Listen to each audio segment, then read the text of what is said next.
Buenos días a todos los presentes.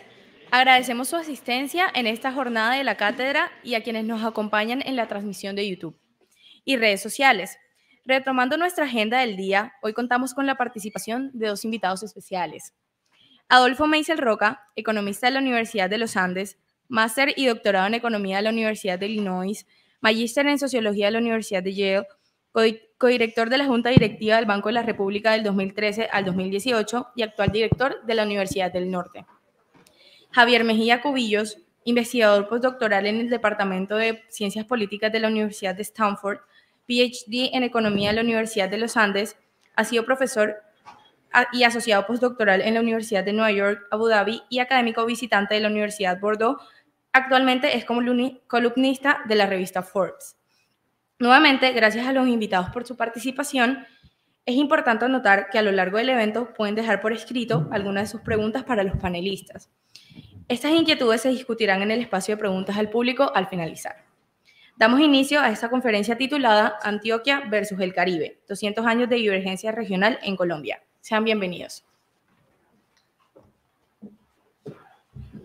Bueno, muchas gracias a todos. Muchas gracias a Javier, muchas gracias al doctor Meisel. Vamos a tener una conversación, yo creo que va a ser bien interesante porque aquí se juntan varios temas. Hay un tema pues, de desarrollo económico, de crecimiento económico, de divergencia regional. Entonces yo creo que es una conversación lo suficientemente amplia pues, para capturar diferentes intereses dentro pues, del ámbito de la economía.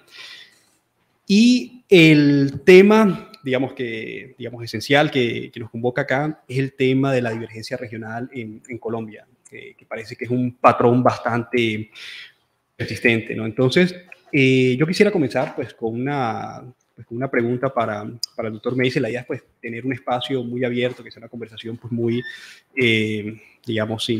abierta, no pues, tener un formato tan estricto.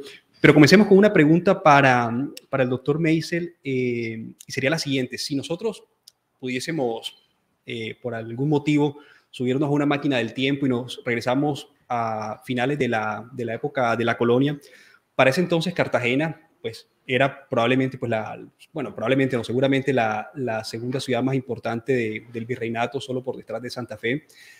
En aquel entonces un observador, digamos, no podría predecir que no iba a ser en el Caribe, que no iba a ser en la costa donde se iba a concentrar el desarrollo económico en el largo plazo.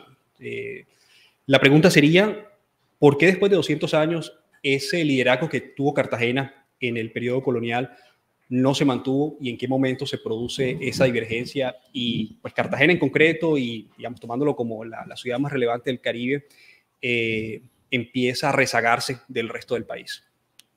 Muy buenos días. Primero presento mi excusa de llegar con un retraso, pero hubo un accidente en la vía Galapa a Barranquilla, que se volcó un camión de ACPM y la vía estuvo cerrada. Había calculado en llegar a tiempo, pero ahí hubo un retraso bastante grande. A ver, si alguien hubiera llegado, por ejemplo, si Humboldt se hubiera puesto a pensar, bueno, ¿cómo hace que estuvo en 1801 en Cartagena? De hecho, Alexander von Humboldt se hubiera puesto a pensar, bueno, ¿cuál es el futuro de la... Y estuvo en otras partes de la Nueva Granada. ¿Cuál es el futuro del desarrollo regional de este virreinato? ¿O qué hubiera tenido que pensar sobre el Caribe colombiano? Hubiera observado que la ciudad más rica de todo el virreinato era Cartagena. Era la segunda en población, pero era la más rica. ¿Era la más rica en qué? En la que tenía los ingresos per cápita más altos, visto a través de los impuestos sobre el consumo. ¿Quién tenía mayor rendimiento en el impuesto del consumo de aguardiente? Cartagena. ¿Quién tenía mayor rendimiento en el consumo de tabaco? Cartagena. ¿Por qué? Porque Cartagena era un enclave militar y tenía el monopolio del comercio exterior. Era una ciudad fortificada con casi 1000 soldados profesionales y oficiales profesionales que tenían que ser mantenidos. Y hubiera observado que las zonas rurales del traspaís de Cartagena, o sea, las provincias de Cartagena y Santa Marta, que corresponden a hoy los 7 departamentos del Caribe colombiano, eran zonas muy pobres, donde predominaba una ganadería extensiva, donde había esclavitud concentrada en las riberas del Canal del Dique, en haciendas trapiches, que tenían típicamente menos de 100 esclavos, no eran grandes, no era algo que uno pudiera describir como una plantación, o sea, algo intensivo en capital, intensivo en esclavos y destinado a la exportación, como se observaba en Jamaica, en Cuba, o en varias de las islas del Caribe inglés, bueno, y por supuesto en Haití, antes de la revolución, donde podían ser de 400, 500, 600 esclavos. No, esto era una cosa más pequeña, porque era destinado al mercado interno y era para abastecer a Cartagena de mieles para producir licores o para producir panela para el consumo local. No eran, digamos, no exportaban. Entonces había esa como desigualdad. Hubiera observado que había en el occidente del país unas zonas que producían mucha riqueza en términos de oro, que eran básicamente en el Cauca, en las zonas bajas del Cauca, de lo que hoy es el Cauca, en el Chocó, en Antioquia, en el Chocó y en lo que hoy es el Cauca, dominado por la esclavitud, con menos esclavitud en Antioquia y con más presencia de libres en Antioquia. Pero eran zonas muy desiguales y no eran... producían riqueza exportadora, pero no tenían... Y bueno, Popayán tenía una riqueza, Cali también, pero no se destacaban. Pero quienes sí se destacaban por el nivel de vida era el oriente del país, donde había una producción de pequeños productores agrícolas. O sea, estamos hablando de los Santanderes, básicamente. El oriente del país, los Santanderes, algo de Boyacá, donde predominaban pequeñas explotaciones agrícolas, muchos pueblos, bastante homogéneos, no eran pueblos de casas de 2 pisos, coloniales de 2 pisos, sino de 1 piso. Iba uno a Cartagena, casa de 2 pisos. Y bueno, casa en el arrabal, o sea, lo que hoy es Getsemaní, donde vivían los esclavos, donde vivían los mulatos libres, casi casas humildes de 1 piso, pero en el centro, pues muchas mansiones de 2 pisos. Y a veces casi que, bueno, yo media manzana.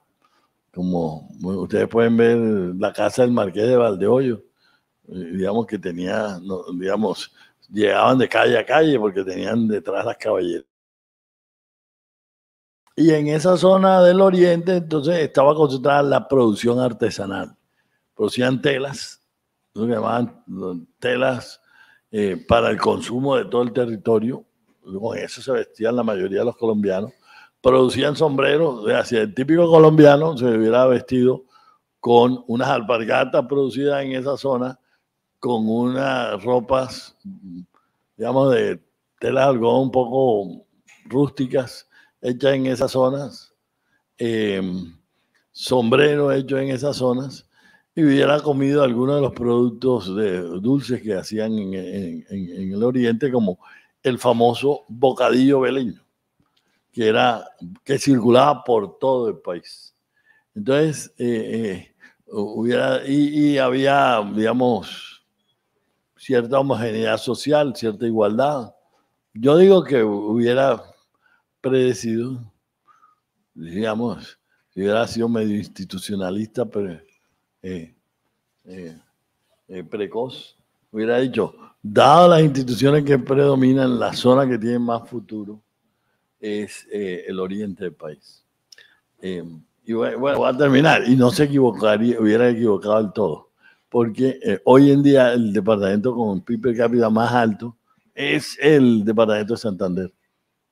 Ok, muchas gracias, doctor Meisel. Sobre el tema de Santander voy a volver un poco más adelante, pero ahora quisiera hacerle una pregunta similar a Javier, volviendo a, digamos, a este ejercicio de que pues, va un observador extranjero de afuera a finales de la colonia, incluso principios de la época republicana, mira las diferentes regiones del virreinato. En ese entonces, Antioquia podría caer en la categoría de lo que hoy en día llamaríamos como una zona de frontera, ¿no? No es la zona donde está concentrada la actividad económica, digamos, del país. Es una zona que tiene pues, una población pues, relativamente pequeña en comparación al oriente. Sin embargo, bueno, en el siglo XX pues, va a ser Antioquia donde se va a concentrar el desarrollo económico de Colombia. La pregunta sería, ¿en qué momento se produce primero esta convergencia y luego esta, por llamarlo de alguna manera, este movimiento hacia adelante? O sea, Antioquia no solamente converge con la media nacional, sino que pasa a liderar el país. Y en qué momento ocurre y cuáles son las principales razones de esta, digamos, convergencia y posterior avance. Sí, yo creo que hay como varias formas de responder esa pregunta, como que, y eso creo que ha confundido por décadas como como a los pensadores de ese problema. Entonces, cuando se piensa en el despegue antioqueño, normalmente la gente se concentra con el proceso de industrialización, ¿no? Que viene a suceder en las primeras décadas del siglo XX. Y esa respuesta no es del todo equivocada, digamos, como que ese es el periodo donde uno ve las tasas de crecimiento más altas en Antioquia, ¿no? Y ahí es como donde fundamentalmente se transforma Antioquia y Medellín específicamente como de una zona, digamos, rural, sociedad tradicional a potencialmente como una sociedad urbana moderna.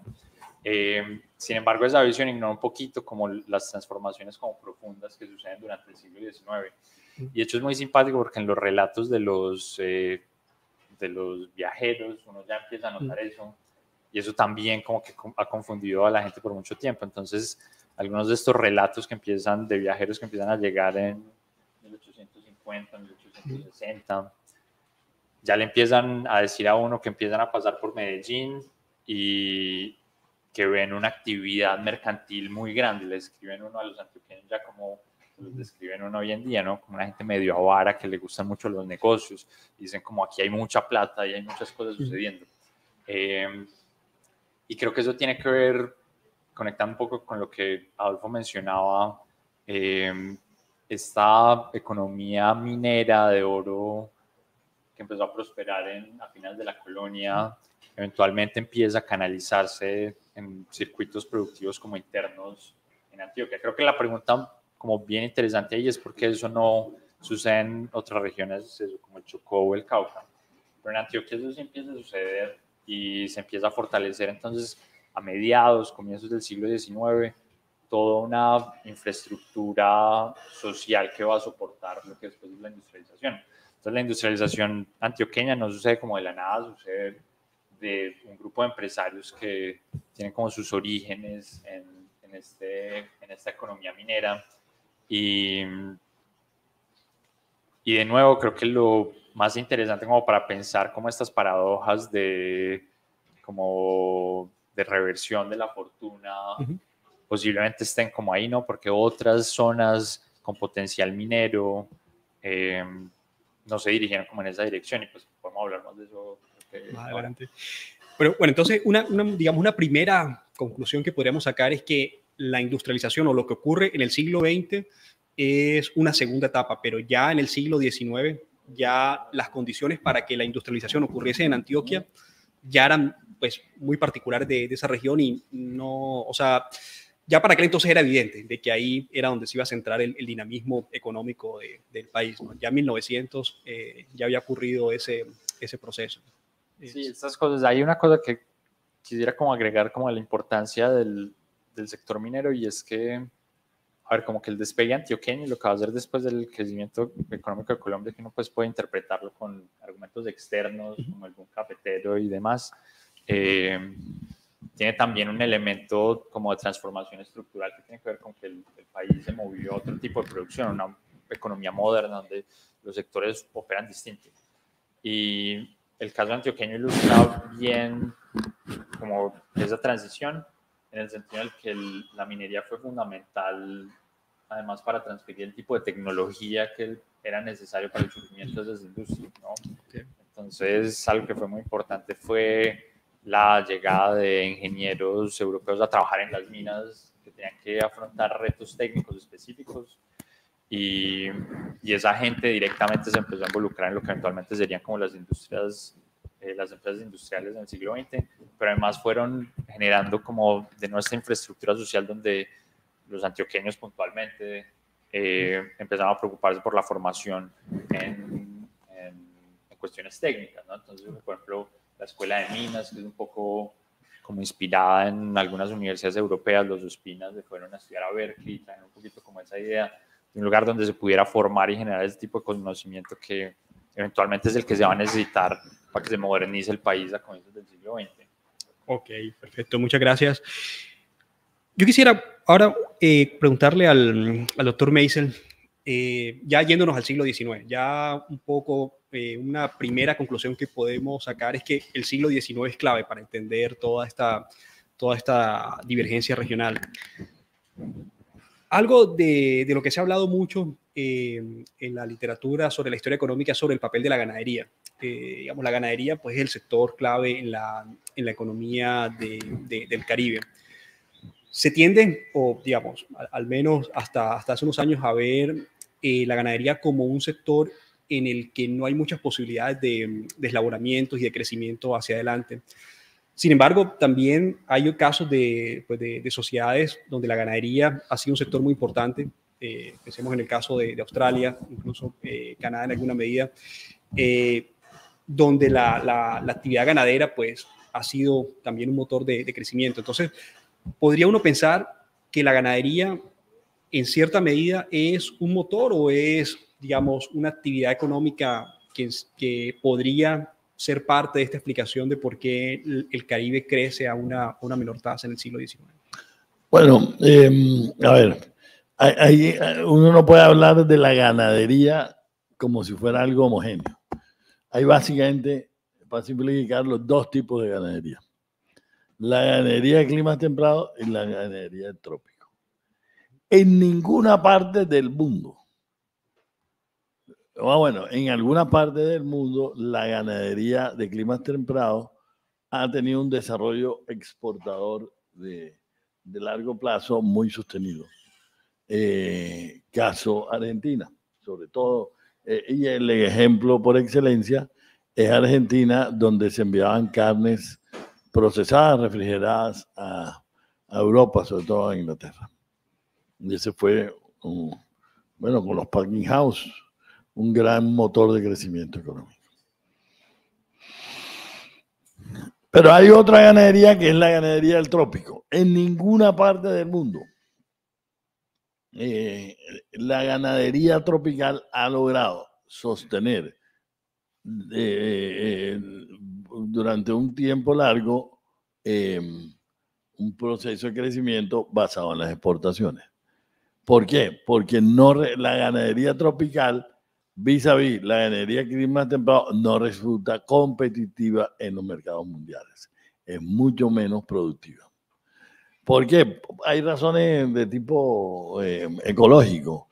La ganadería, por ejemplo, tropical que se da en el Caribe colombiano, tiene la característica que en el Caribe colombiano tenemos dos estaciones. Una estación de lluvia y una estación seca, 6 meses y 6 meses, más o menos.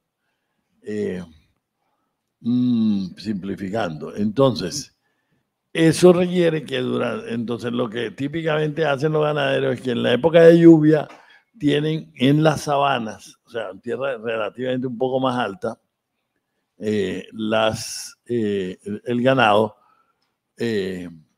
pero en el verano en la sabana se muere todo el pasto. O sea, si uno va a zonas de ganadería tradicional en el verano, se siente que está en el Serengeti. Eso es un peladero. Y luego, en el invierno, van a los playones de los ríos, de los ríos y de las ciénegas. Y ahí se alimenta el ganado de la vegetación que hay en las riberas, en los playones. ¿Por qué no llevan al ganado a los playones en la época de invierno? Porque el ganado, digamos, no puede estar ahí. El pasto está sumergido, etcétera, durante esos 6 meses. Eso ya reduce la productividad. Además de que, y esto también pasa en la agricultura, digamos, en el trópico, las plagas que afectan al ganado, las enfermedades, etcétera, que afectan al ganado, pues reducen la productividad. Entonces la pregunta es, bueno, si no es productivo, ¿por qué se dedican a la ganadería? Pues no es competitivo mundialmente. Bueno, porque hay un mercado doméstico y sí es rentable. Digamos, puede que no sea, desde el punto de vista de Hirschman, digamos, de uno hiciera una jerarquía de productos, el tipo de encadenamiento no sea los mejores, pero es lo que más se adecua a las condiciones tanto climáticas como de precios relativos de la tierra. Entonces, la tierra es muy barata, pues no tiene costo de oportunidad para fines agrícolas mucho. O sea, uno no puede producir café ahí. Por ejemplo, Álvaro López no, el ingeniero, ¿cómo era que se llamaba? El ingeniero de comienzo de siglo, que se ponía López, bueno, Alejandro López escribía a comienzo de siglo que miren que la ganadería de la costa tiene una productividad baja, en cambio en el café de 1 hectárea vive una familia y vive bien, en cambio se necesitan 2 hectáreas para tener una vaca.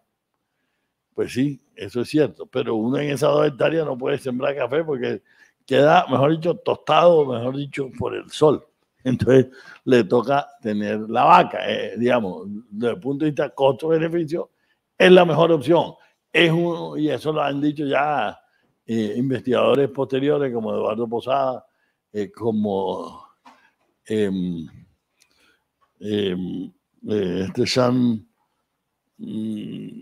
bueno, un geógrafo norteamericano que es profesor en los Andes. Han dicho, es completamente racional lo que hacían los ganaderos. Obviamente, y sí ha habido adelanto tecnológico, pero digamos, hay una limitación. Una cosa es tener una vaca en la Pampa Argentina y otra cosa es tener una vaca en Bosconia. Si no, en Magangué, si no, como alguna vez alguien dijo, el que diga que son la misma cosa, ni ha estado en la Pampa, ni ha estado en Bosconia.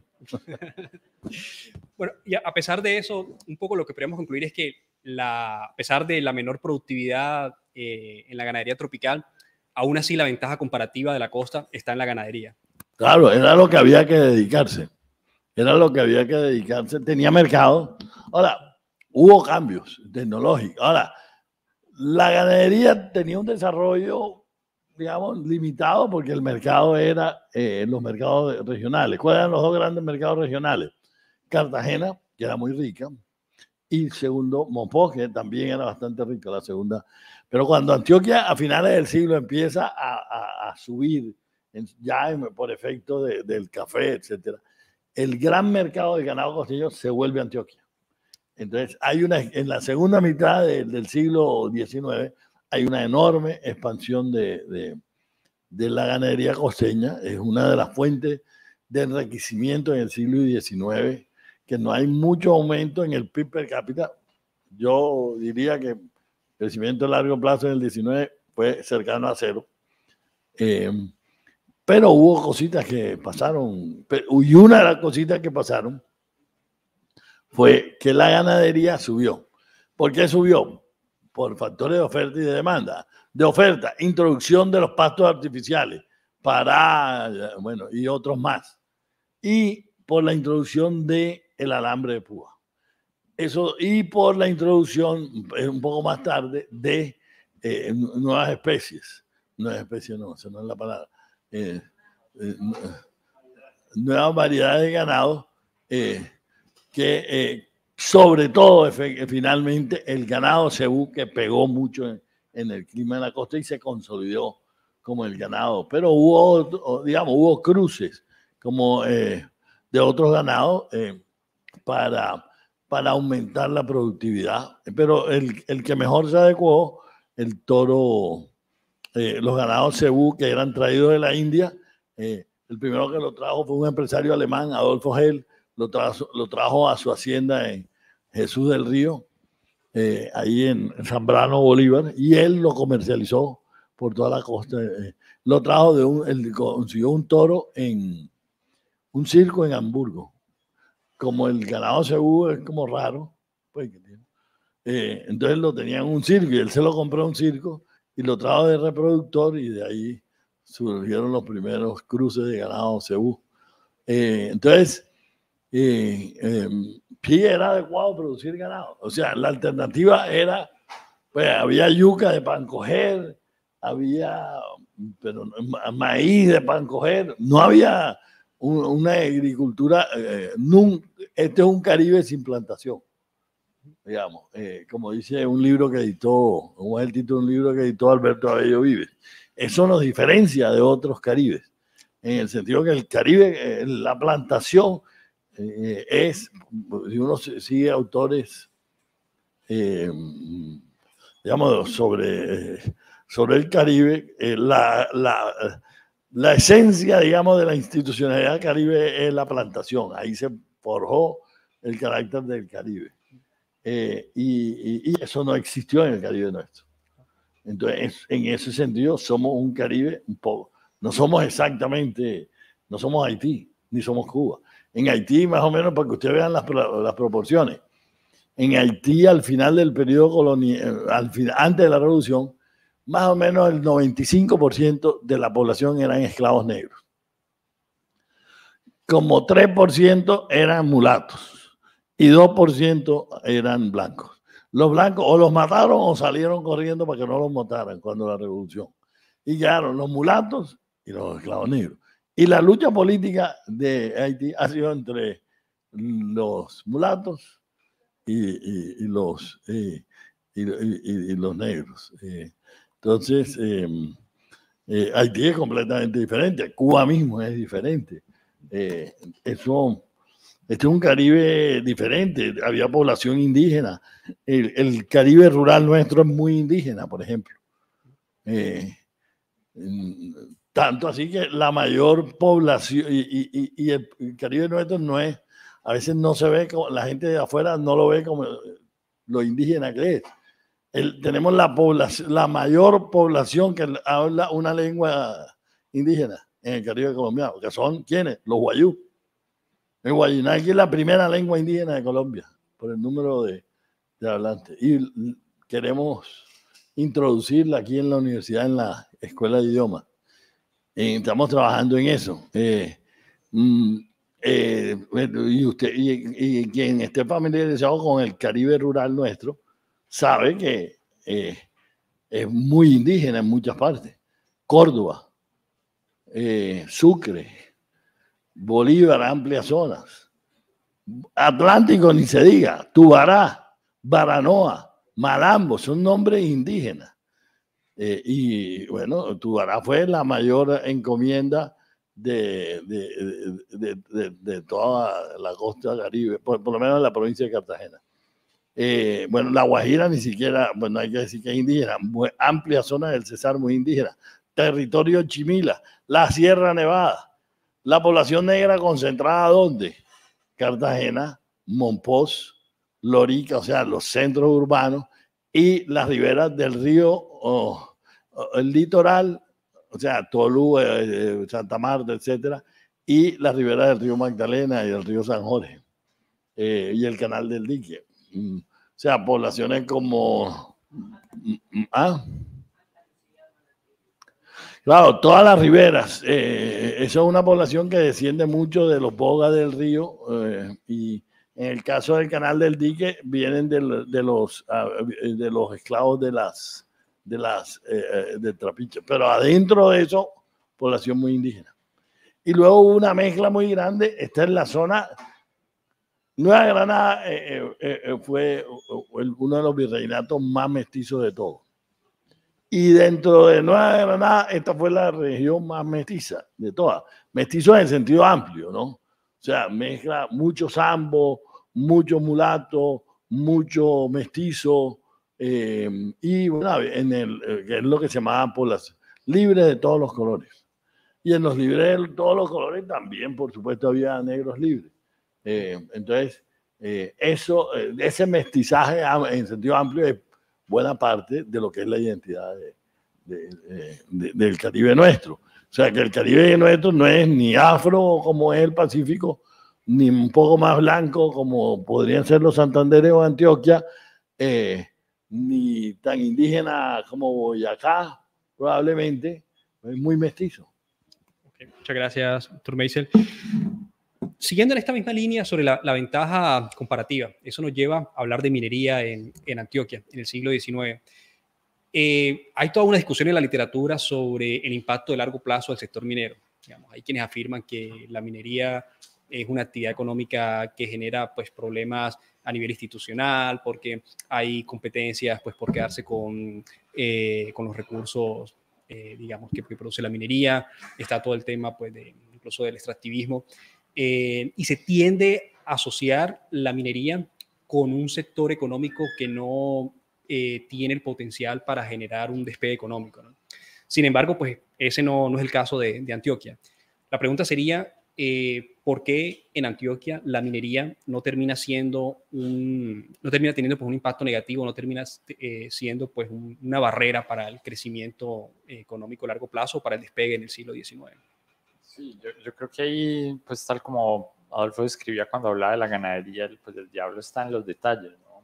Entonces, cuando uno piensa en minería, como en casos exitosos de minería, de hecho hay muchos a lo largo del mundo, ¿no? California mismo, por ejemplo, es el caso.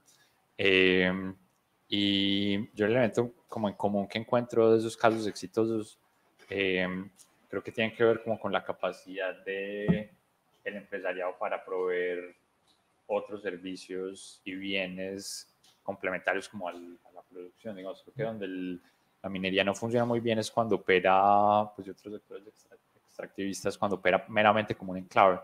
Pero en el caso antioqueño ese no fue el caso. Digamos, la historia de la minería antioqueña, aunque digamos está muy como envuelta en una narrativa pues medio mítica, los antioqueños han sido muy buenos como construyendo su historia como con un montón de íconos como mitológicos.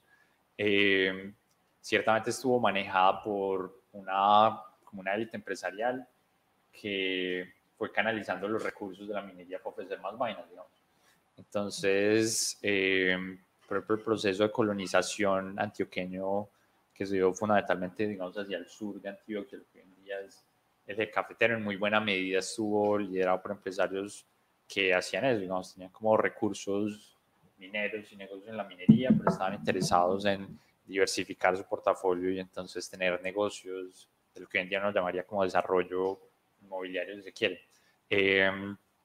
Entonces, creo que buena parte de la historia es esa, ¿no? Como una actividad que empieza a requerir un montón de recursos adicionales y entonces se generan cadenas de distribución que permiten proveer eso. Entonces el surgimiento del comercio activamente con el exterior en Antioquia en parte tiene que ver con eso. Entonces muchos empresarios empezaron a interactuar con Jamaica, que era como el punto intermedio como para acceder a importaciones, digamos, de Europa, bienes industriales que eventualmente se usaban en la minería. Eso empezó a pasar como a mediados del siglo XIX. y eventualmente estos comerciantes empezaron a hacer lazos directos con Europa, y eso fue nutriendo todo ese sector comercial, por ejemplo, que fue otra fuente eventual de riqueza para la región. Y a eso se suma esta historia que contaba ahora de cómo empezaron a haber unos retos adicionales en el sector minero que empezaron a resolverlos estos empresarios, y esos recursos eventualmente fueron utilizados en otros sectores. Entonces, pues creo que es un poco infortunado que no hay como una receta sencilla de cómo convertir un sector extractivo como en un pivote para crecer, pero tiene que ver fundamentalmente con cómo puntualmente esa actividad se desarrolla, y si permite abrir las puertas para el desarrollo de una actividad productiva mejor diversificada, eso funciona muy bien. Esto como para conectarlo con la coyuntura en otros contextos, sino que simplemente aquí yo vivía en los Emiratos Árabes, y buena parte del éxito de un lugar como Dubái, por ejemplo, no tiene que ver con el petróleo, ¿no? Entonces, por ejemplo, Dubái es el emirato con menos petróleo, digamos, del país, pero lo que ha logrado consolidar el éxito económico es la provisión de bienes y servicios a una región petrolera, ¿no? Entonces, todos los servicios financieros que uno empieza a necesitar, pues Dubái los ha consolidado. Y entonces el caso antioqueño y el resto de casos exitosos que transitan de producción extractiva a otro tipo de actividades, creo que se caracterizan por eso. Okay, muchas gracias, Javier. Ahora, yo quisiera pasar un poco al tema demográfico, y pues por supuesto vamos a hablar de la colonización antioqueña. Mi pregunta para el doctor Meisel sería, pensando un poco en la contrapartida de la colonización antioqueña en el oriente del país, en Santander y Boyacá, en el siglo XIX ocurre este proceso de gran movimiento de población del oriente hacia el occidente, ¿no? de Santander, Boyacá, incluso Cundinamarca, hacia Antioquia. Mi pregunta para el doctor Meisel sería, ¿lo que está detrás de ese proceso migratorio es simplemente un tema de factores, digamos, de mayor densidad poblacional en el oriente y mayor disponibilidad de tierra en Antioquia, o hay también elementos institucionales? Los campesinos se van del oriente hacia Antioquia porque hay condiciones laborales o el mercado laboral, o digamos, hay otros elementos institucionales que funcionan de una manera diferente, y eso permite que en el largo plazo haya mayores posibilidades de prosperar. Bueno, hablando de demografía de Antioquia, tengo que mencionar el clásico de Álvaro López Toro, Migración y Cambio Social en Antioquia durante el siglo XIX. Ese es un librito corto, que yo diría que es uno de los clásicos de la historiografía económica colombiana, y se lo recomiendo mucho. López Toro era demógrafo, además de economista, y por supuesto le dio mucho peso en su explicación sobre Antioquia, sobre el fenómeno antioqueño, al tema demográfico. Yo pensaría que había dos elementos, ¿no? Uno, las tierras de los Santanderes son muy malas tierras. Por ahí empezó la agricultura cafetera de Colombia. Digamos, si uno se va a 1900, el gran entre comillas, porque no exportábamos mucho, exportábamos poquito, pero la mayoría de exportaciones de café de Colombia eran de los Santanderes, lo que hoy es Norte Santander y Santander. Y lo digo, digamos, bueno, me excusan que haga alusión a algo familiar, pero mi bisabuelo era desde Ocaña, era uno de los exportadores de ese café norte santanderiano. Pero eran tierras muy malas, exportaban en volúmenes no muy grandes. Si hubieran sido tierras buenas, de pronto yo no estaría aquí, si no estaría trabajando, si no estaría de rentista, viviendo de la renta que produjeron los exportadores cafeteros de generaciones anteriores. Pero esas tierras no eran muy buenas. Entonces, en lo que hoy se conoce como el eje cafetero, que ya no es cafetero, o sea, Caldas, el antiguo Caldas, Quindío, Risaralda, había tierras libres y de muy buena calidad, en general de mejor calidad, pero sobre todo para el café muy adecuada. Para el café como se debía producir en esa época, que era un café manual, y había abundancia de tierras y abundancia de mano de obra. Hoy en día ya esos no son los principales productores de café. El mundo cambió. Hoy en día el café se ha desplazado un poco hacia el sur. Huila es más importante. El café se ha ido desplazando hacia el sur. Pero lo que dicen, digamos, estudiosos del tema, como Juan José Chavarría, ustedes saben, Villa Colombia no es un país cafetero, pero Colombia, para ser un país cafetero, lo que tendría que hacer y poder competir con Vietnam, etcétera, es sembrar café en los llanos y cultivarlo, digamos, mecanizado, porque ya este nivel de desarrollo económico que nosotros tenemos es muy costoso el café más manual. De hecho, yo escuchaba antes de la crisis de Venezuela todo el tiempo quejas de los cafeteros de que no había gente para recoger café. Nadie quería ya recoger café. Y en parte entiendo que los venezolanos son la solución. Ha sido la solución porque los venezolanos están en grandes cantidades recogiendo café. Pero eso es, digamos, por necesidad de los venezolanos. Pero Colombia es un país de un nivel de desarrollo mediano que no puede competir con los países como Vietnam, cuya salario mínimo es mucho menor que los nuestros, o los países del África, que es todavía mucho menos que el de Vietnam. Entonces, ahí yo creo que lo principal fue que era una cosa de oportunidad. Probablemente eso ha ayudado con factores institucionales a los que no, digamos, hubo algo de esfuerzo deliberado de colonización. A eso no le daría yo tanto peso, pero no soy experto en el tema. Creo que fue más bien medio espontáneo el proceso. Ok, muchas gracias. La misma pregunta para Javier, pero con un matiz. Bueno, uno, ¿qué es lo que está detrás de la colonización antioqueña? Dos, la colonización antioqueña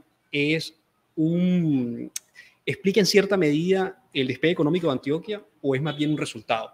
Estábamos hablando de la importancia del mercado interno, por ejemplo, cuando hablábamos del tema de la ganadería, al aumentar la población y tener un mercado interno mayor, bueno, las posibilidades de diversificación también de negocios, de sectores económicos más allá de la minería, pues probablemente también se abren más. Entonces, la pregunta sería, bueno, ¿qué está detrás de la colonización antioqueña? ¿Y la colonización antioqueña es un driver del crecimiento económico o es un resultado, es una consecuencia de él? Sí, esa es una forma difícil, pero muy buena, como creo que plantearla como la cuestión. Posiblemente sean ambas cosas. Yo creo que definitivamente responde un poquito como a las presiones demográficas en Antioquia misma. Había gente que necesitaba tierra, básicamente los viejos poblados en Santa Fe, Antioquia, Río Negro y demás, no ofrecían como espacio para que la gente tuviera acceso a la tierra, entonces había como necesidad de buscar como nuevos horizontes. Pero también, digamos, fue eventualmente como un foco de demanda interna que propició como el jalonamiento de otros sectores. Hay una cosa interesante, creo yo, de la colonización antioqueña, y es que ha estado como profundamente romantizada, pues no solo como en la opinión pública, sino también incluso en la literatura académica. Hay un cuadro muy famoso, se llama Horizontes, es como el ideal tal cual. Muestra básicamente una familia, señor, señora y bebé, campesinos antioqueños, mirando al horizonte, y es como el ideal del empuje antioqueño. De hecho, ese cuadro lo pintaron a comienzos del siglo XX y es parte de eso, como de una vez Antioquia empieza como a enriquecerse, empieza a reconstruir como la narrativa de su historia y su identidad propia, empiezan a resaltarse como estos valores de trabajo duro y de, ¿no? Incluso el himno antioqueño tiene una estrofa que habla de las hachas que ayudaron a desmontar ¿no? Entonces parte como de la identidad antioqueña y no sé qué. Pero entonces, digamos, como en esa narrativa el proceso es muy como informal, guiado por pequeñas familias y realmente lo que hay detrás uno se sienta como, es decir, ciertamente hay algo de eso, pero el proceso de colonización estuvo profundamente liderado por empresarios que querían, es decir, que tenían extensiones de tierra gigante, querían valorizar esas tierras y entonces promovían a grupos específicos, a gente específica que se fuera ya a desmontar y a fundar poblados y eso porque lo hacían de nuevo, porque eso valorizaba las tierras, pero también esta gente entonces tenía casas comerciales y ese era entonces un mercado que eventualmente iba a ser útil. Entonces, esto de nuevo como para hacer paralelos con como escenarios que uno puede tener más evidentes, tal como cuando uno empieza a ver los booms económicos como en la expansión inmobiliaria, donde uno ve que antes potreros de repente empiezan a hacer unidades y unidades y unidades de gente, pues como unidades residenciales, que después vienen con centros comerciales y demás. Eso es tanto como una fuerza de crecimiento, de la misma forma que esta evidencia del crecimiento de las expectativas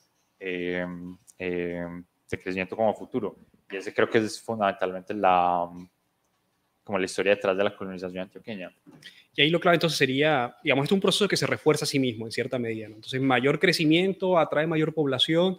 Lo clave es empezar entonces, ¿no? Digamos, entrar como en el círculo virtuoso de atraer población y que esto pues refuerce. Sí, adelante, por supuesto. Sí, no, para mencionar un par de cosas. Pero a ver, si yo lo sintetizaría así. Digamos, ese círculo vicioso no, virtuoso. Primero, oro, con una característica, digamos, que no es fundamental, positiva, que es que el peso grande de los pequeños mineros individuales, lo que da mayor oportunidad de movilidad social, lo que da oportunidad a que tengan que proveerse de un grupo de pequeños comerciantes que se van volviendo ricos. Y lo que sí, y rápidamente, lo que sí ya es evidente, digamos, a mediados del siglo XIX, es que los hombres ricos de Colombia son antioqueños, comerciantes antioqueños. Hay una riqueza que no hay en otra. Digamos, yo no diría que era especialmente rica como región.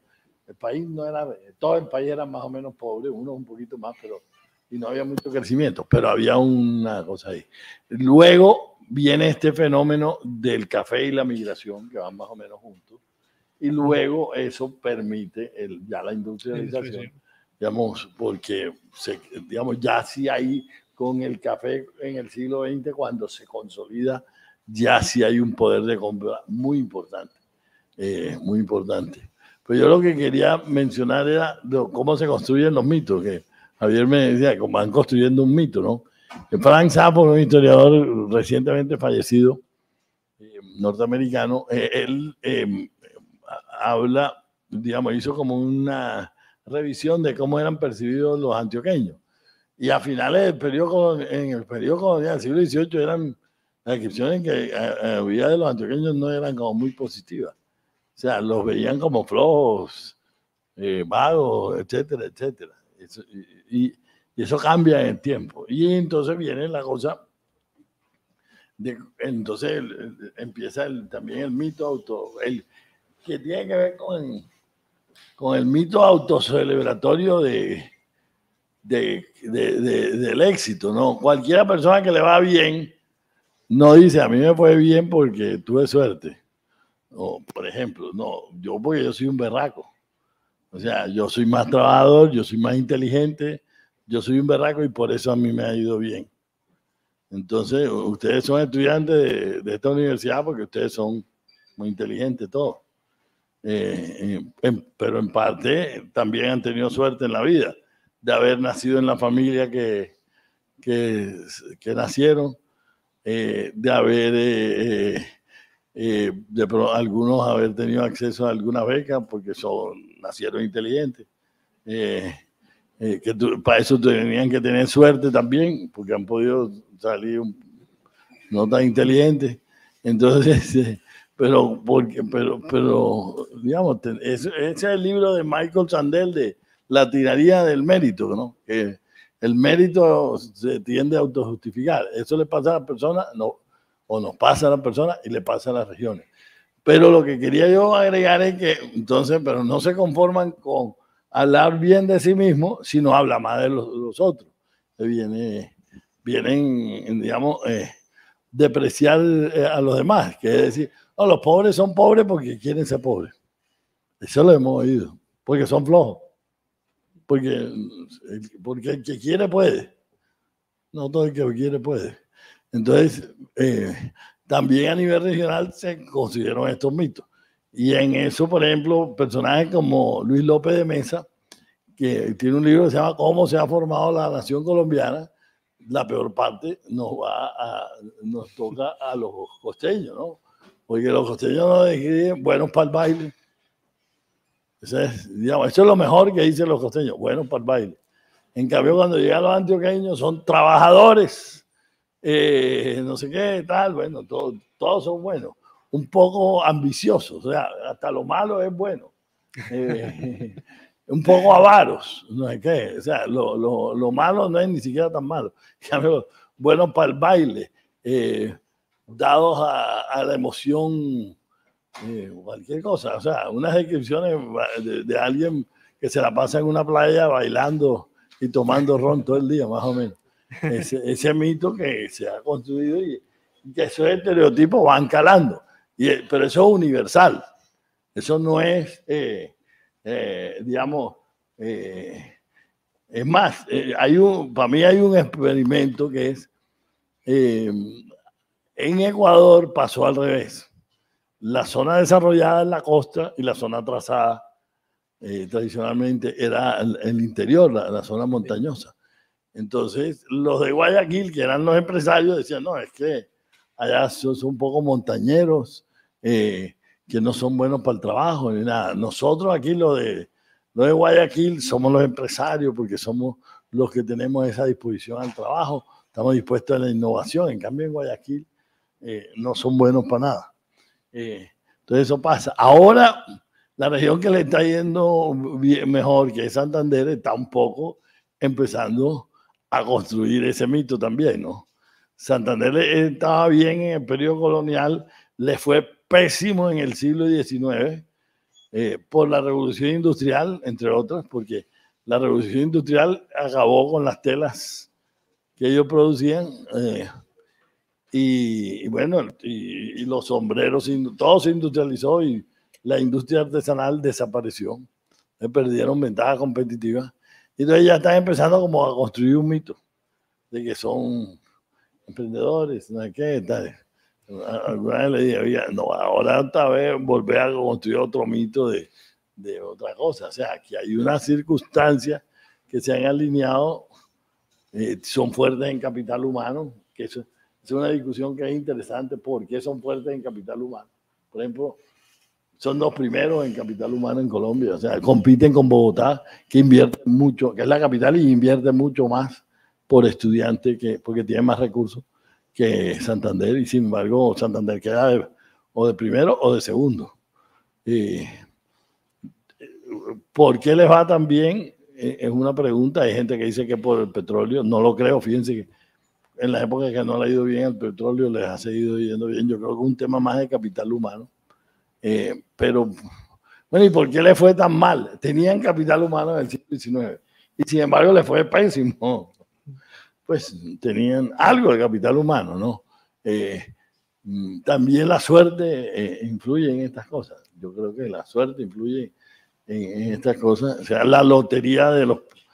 Bueno, por ejemplo, a Antioquia le tocó en suerte en la lotería de los productos de exportación el café. Y el café era un producto muy bueno, digamos, porque la distribución del ingreso era buena, porque era un producto con una demanda inelástica. Cuando venían las épocas malas, casi, como Gran Depresión, no se cayó el precio del café. O sea, tenía muchas cosas y además generaba muchos encadenamientos de todo tipo. Entonces, el café fue muy bueno. Ojalá tuviéramos café. Mejor dicho, lo que pasa es que ahora es petróleo. Bueno, no me voy a meter una discusión ahí compleja. Digamos, pero hay algo de esto que es lotería, si a uno le tocó. Ahora, no quiere decir que el producto es el destino. Los noruegos tienen petróleo y les ha ido perfecto con el petróleo. Tienen el fondo soberano más grande del mundo, han ahorrado la bonanza, tan sobrados. Cuando se cayó el precio del petróleo, no tuvieron cero déficit fiscal.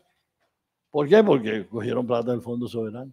O sea, el petróleo bien manejado sirve, pero el petróleo manejado como lo manejan los venezolanos, sí es el desastre. Muchas gracias. Bueno. O sea, hay una parte importante de dotaciones y bueno, claro, evidentemente eso es un elemento exógeno. Yo voy a hacer una ronda más de preguntas y de ahí vamos a abrir entonces el espacio. Si ustedes quieren pues, plantear preguntas, por supuesto son bienvenidos a hacerlo. La idea de este espacio es tener pues, una conversación pues, muy abierta, así que por supuesto pues, bienvenidas todas las preguntas. Mi pregunta ya un poco de cierre es, ya yéndonos al siglo XX, el modelo de sustitución de importaciones, ¿en qué medida favorece digamos, a la región que está comenzando a industrializarse, en este caso Antioquia, y en qué medida es una limitación pues, para una región que potencialmente puede estar más vinculada al comercio internacional, que es la costa?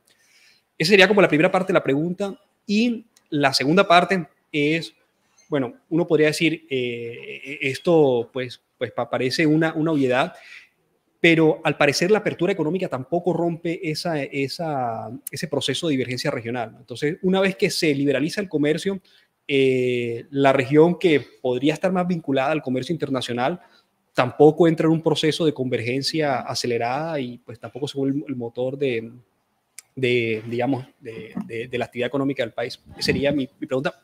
Comencemos con el doctor Meisel y después hay una pregunta para Javier. No, fácil, está fácil, ¿no? A ver, vamos como el lado más fácil. En proceso de industrialización por sustitución de importaciones. En el proceso de industrialización por sustitución de importaciones, cuando hubo proteccionismo deliberado, que en general hubo en América Latina, para fomentar la industria, se beneficiaron las zonas industriales en contra de las zonas no industriales. Y hubo un efecto de concentración regional del ingreso. Eso pasó en todos lados. Colombia no es un caso extremo en ese sentido. ¿Qué nos ayudó para que eso no fuera un caso extremo? El café. Los cafeteros ayudaron a que la política económica colombiana no fuera fuertemente discriminatoria del sector exportador. Caso extremo contrario, Argentina. Argentina fue un desastre. Argentina se tiraron con las políticas públicas el sector industrial, exportador. ¿Por qué? Y hay un clásico de la historiografía de Latinoamérica que quiera estudiar eso, el libro de Carlos Díaz Alejandro sobre Argentina, que fue un historiador económico que murió joven, pero muy influyente. Digamos, porque el peronismo, digamos, políticamente el peronismo estaba en contra de los grandes agricultores porque eran los ricos. Aquí los cafeteros eran pequeños productores y tenían, digamos, como buenos encadenamientos políticos. Y los cafeteros estaban organizados en la Federación de Cafeteros y tenían poder político. Entonces frenaron, y en eso hay estudios, como por ejemplo de Jorge García, mostrando cómo Colombia, en términos de distorsión de la tasa de cambio, no fue un caso tan extremo. Pero sí hubo. Entonces, en la época de industrialización de sustitución de importaciones, hubo muchos incentivos para la industria. Entonces, ¿quién podía importar con tasa de cambio privilegiada? A los textileros. ¿Dónde estaban los textileros? En Medellín. Préstamos, ¿a quién le prestamos? A tasa subsidiada, a los industriales. ¿Dónde estaban los industriales? En Bogotá, en Medellín, en Cali. Algo en Barranquilla, pero no tanto. Entonces, eso discriminó, primero, en contra del campo. Y segundo, discriminó en contra en neto, en contra de la costa caribe. No a un grado, digamos, de las dimensiones de Argentina. Pero sí hubo algo de eso. Segunda cosa, bueno, y si nosotros nos convenía la apertura, ¿por qué no estamos tan bien y por qué no hemos convergido? Lo que pasa es que si uno cree en el trabajo de Jorge García, y yo creo en ese trabajo, hicimos una apertura en reducir los aranceles, pero por la puerta de atrás hicieron la contraapertura, que fue poner protección para la arancelaria, que fue creciendo a través del tiempo. Y hoy en día tenemos un nivel de protección por encima del que había en 1990. Colombia no es un país muy abierto. Por ahí Ocampo escribió una columna de prensa que cómo íbamos a decir que Colombia no era muy abierta, si hoy en día las exportaciones son, yo no sé qué porcentaje dije yo que era, como 40%, y en 1928 eran el 8%. Entonces yo escribí una columna que le molestó, que yo dije que esa era una cifra anacrónica, porque 1928, el comercio mundial era el 6% del PIB mundial y hoy en día como el 60% del PIB mundial. Así que es una comparación anacrónica, pero él pensó que yo había dicho que él era anacrónico. Entonces me tocó aclararle que el anacrónico no era él, sino la cifra que había. Aceptó que estaba mal la de 1928. Me dijo, de pronto tiene razón, pero no tiene razón en la de 1990, bueno, que no era la que yo había dicho, pero bueno. Entonces, bueno, ese sería como una hipótesis por ser testeada. Si tuviésemos una apertura en serio, quizás ese podría ser el quizás no hubiera ido mejor. Ahora, no es toda la historia, porque teníamos un rezago muy grande, por ejemplo, en infraestructura y capital humano, que para tener una convergencia más rápida teníamos que haber tenido unas inversiones muy grandes para subsanar esas, digamos, porque ya estamos como en una trampa de la pobreza, ¿no? Eso es como tú le dices a alguien que tú has discriminado por cualquier cosa, porque es mujer. Entonces le dices, ¿sabes que ya no te voy a discriminar por ser mujer? Tienes todas las mismas condiciones de aquí en adelante, pero tiene 23 años y ha sido víctima de 23 años de discriminación. Entonces, sí, tiene que darle como una ayudita para que salga del hoyo. Sí, porque ya es mamá, no ha terminado el bachillerato y le dice, sí, pero no te discriminamos, sí, eso no es suficiente. Tiene que ayudarla a que termine el bachillerato, a que se gradúe y a que consiga empleo para que pueda salir adelante. Muchas gracias. Más o menos estamos como esa niña nosotros. Muchas gracias, doctor Meisel. La misma pregunta para Javier, pero déjame incluir un matiz. ¿La sustitución de importaciones es clave para la consolidación de Antioquia en el siglo XX? ¿Se hubiese consolidado de la misma manera Antioquia si no hubiese ocurrido la sustitución de importaciones? Y un comentario final. Sabemos que hay mucha discusión sobre realmente cuál fue el grado efectivo de apertura económica, pero digamos, sobre todo en el mundo desarrollado hay mucha discusión sobre la desindustrialización. Digamos, es un problema pues, para las economías avanzadas de qué hacer con aquellas regiones que en su momento fueron la potencia industrial de Reino Unido, de Estados Unidos, de Alemania, pero son regiones que quizás no han mantenido el mismo nivel de competitividad y no se han movido pues, a los sectores económicos que, digamos, que están moviendo el crecimiento en el siglo XXI. ¿Hay un problema de desindustrialización en Antioquia o de qué manera Antioquia ha logrado pues, adaptarse a las nuevas circunstancias del siglo XXI si pues, en cierta medida pues, ya no estamos en una economía industrial? Entonces, quedó un poco larga la pregunta, pero... Sí, pero déjame responderte como por la última parte, porque me recuerdo un poco, yo estuve hace poco en Medellín, de nuevo, después de muchos años, y hablé con mucha gente, hablé con gente en universidades, con empresarios, y hay una sensación como generalizada de que Antioquia en general está en declive, como que hay una realización de algo está yendo mal y no sabemos muy bien cuándo esto empezó. Entonces en un segundo voy a decir de cuándo creo yo que esto empezó. Pero lo que parece ser como la visión de cómo, de lo que es como el futuro de la región, yo creo que está bien ilustrada con lo que son como los planes de urbanización de Medellín.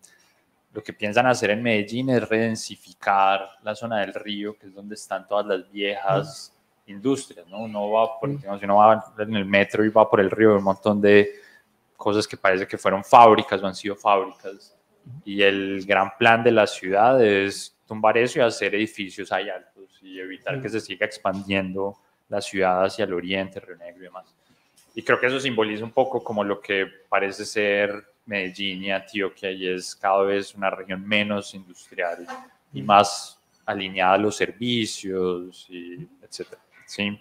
Pero entonces yo creo que eso no es algo que haya pasado hoy. Yo creo que la decadencia de la industria antioqueña ha sucedido desde hace tiempo, y de nuevo cuando las cosas visibles, porque el problema ya es muy grande. Me invitan mucho a hablar sobre la toma de los Gilinski y pues sus aliados emiratíes al GEA, que es como un poco un símbolo de eso, ¿no? Como la comunidad que industrializó Antioquia, la región, está básicamente siendo atacada por otra gente, ¿cierto? Pero no, yo creo que eso empieza a pasar mucho antes. Y hay como un montón de señales, y entonces con esto quiero conectar como tu pregunta sobre la política de sustitución de importaciones. Realmente las grandes empresas industriales de Antioquia surgen antes de ese periodo, ¿sí? Entonces yo no creo que esa política fue esencial en la consolidación de la industria antioqueña. Con seguridad se beneficiaron de eso las empresas existentes, pero si uno piensa, si nos alejamos y pensamos en este problema, ¿cómo lo vería alguien en 100 o 200 años? Lo que van a ver es el surgimiento de una industria que no fue muy competitiva y posiblemente, entonces, en el mediano plazo lo que esta política hizo fue daño, ¿no? Entonces, Coltejer hoy está, digamos, requebrado, Fabricato además, Fabricato ahora está valiendo por unos terrenos que tiene por allá, aunque es una empresa textilera. Y yo creo que eso fue daño producto de la protección que, digamos, no le generó como los incentivos para estar compitiendo. Entonces, yo creo que, digamos, como que esta élite empresarial que logró forjarse a comienzos del siglo XX, eventualmente empezó a perder estima y se fue agotando, empezaron a hacer otras cosas también, digamos, se fueron diversificando. También el hecho de que, como la joya de la corona del GEA no sea una empresa industrial, sino que sea del sector financiero, Sura y Bancolombia, creo que ilustra un poco eso, que también es consistente con lo que ha ido pasando como en el resto del mundo.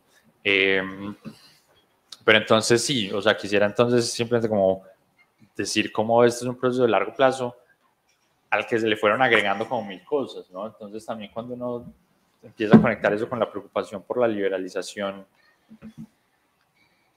no solo empezó a ver la liberalización, sino que empezaron más cosas a pasar, ¿no? Entonces Antioquia empezó a enfrentar todos los retos, por ejemplo, del narcotráfico, la expansión del paramilitarismo. Todo eso fue debilitando estas élites empresariales que en el fondo, de nuevo, eran una fuerza grande en la consolidación de esta economía industrial.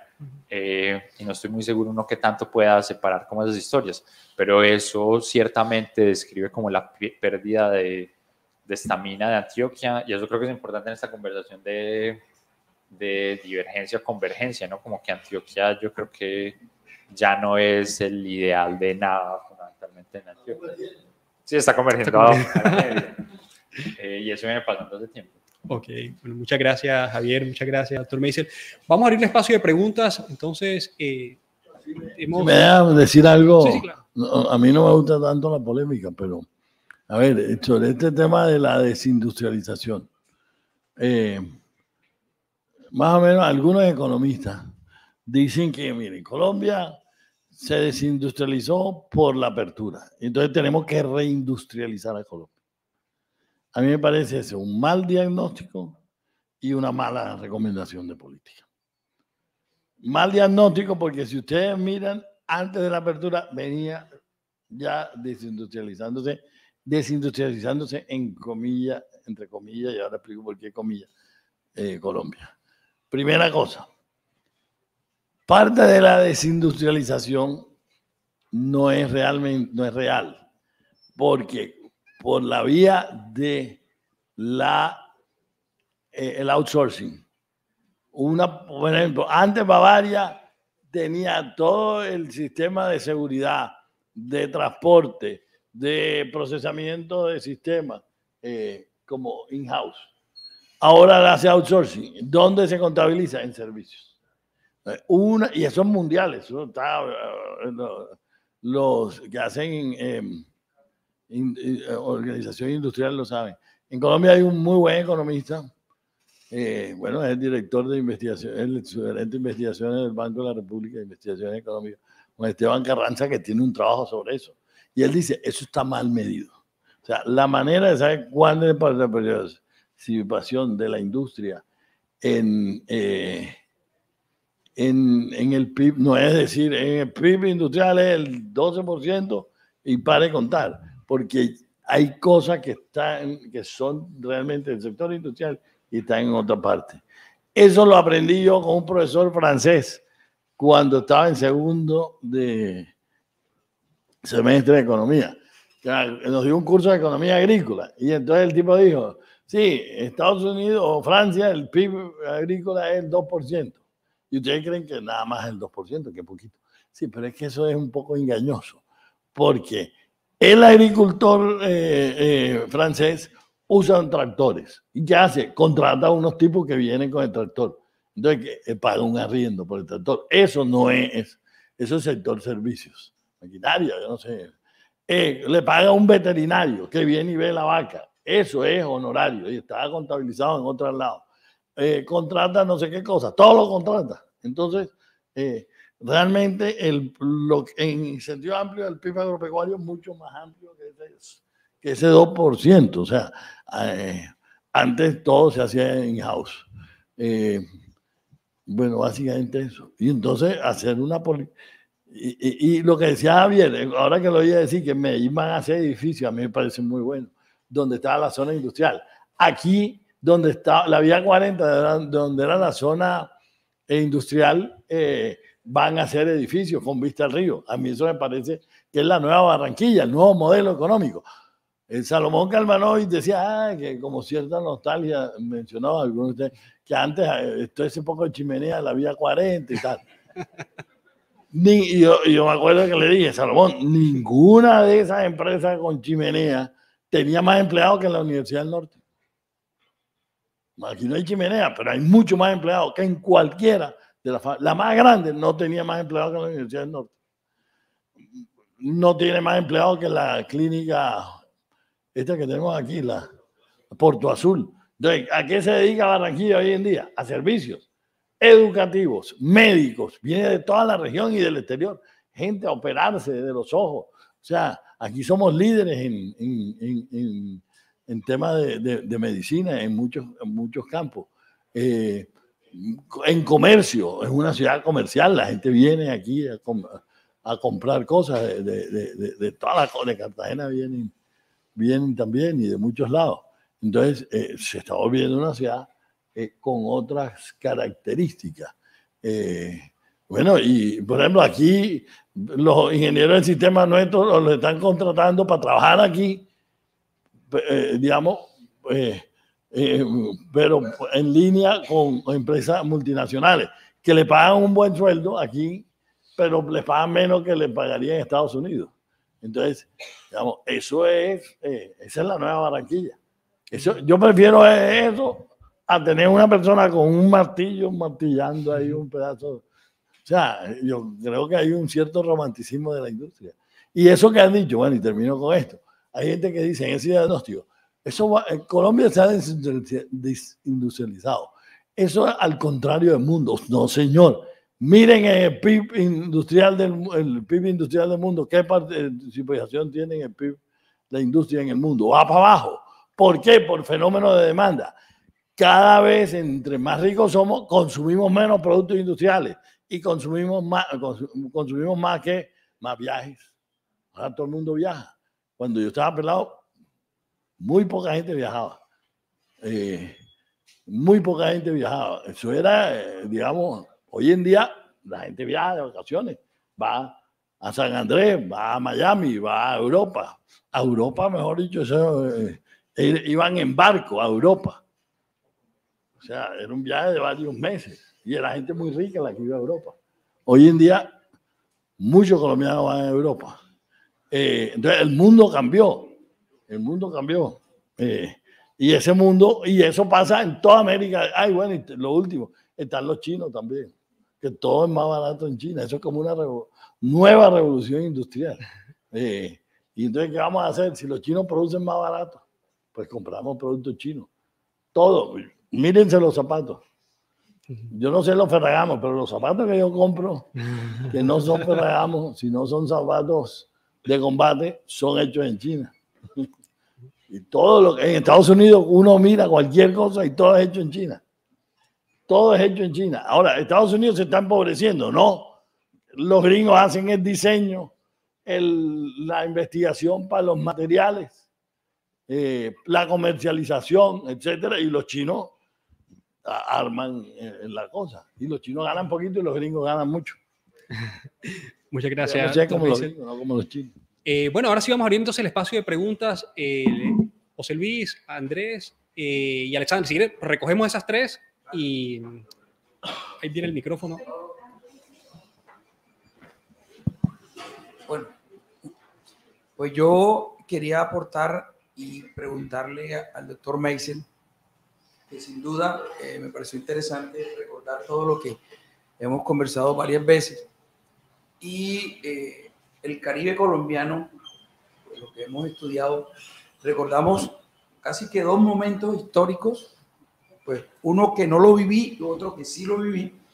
El primer momento histórico es leer sobre la Liga Costeña en 1919, producto casualmente de un grupo de empresarios gremiales en la que se estaba viendo afectado el Caribe colombiano de menos recursos que estaba destinando el gobierno de Marco Fidel Suárez, si no estoy mal, 1919.